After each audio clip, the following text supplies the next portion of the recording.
Hello guys, welcome back to my channel. So today we are going to make dinner rolls. Some people call it scones, others dinner rolls. Yeah, we are going to make these lovely dinner rolls. And happy new year. By the way, I didn't say happy new year on my first video.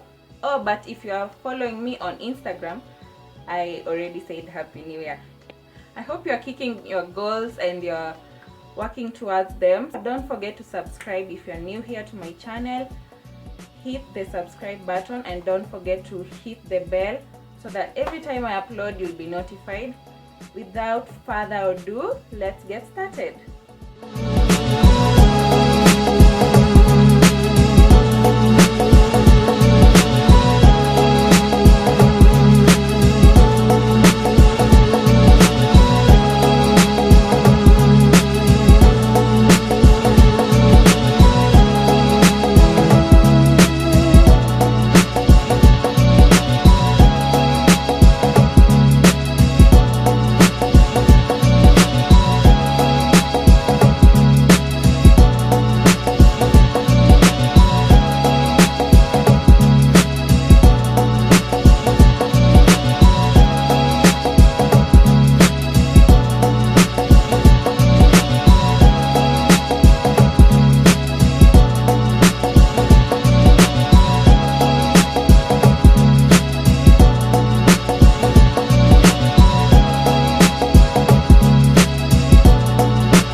So guys, that's it for today's video. If you haven't subscribed again, please subscribe to my channel. And don't forget to hit the bell so that every time I upload, you'll be notified. As always, try the recipe and share at the comment section. If you have any questions, also leave them down at the comment section. And I'll see you in my next video. Bye!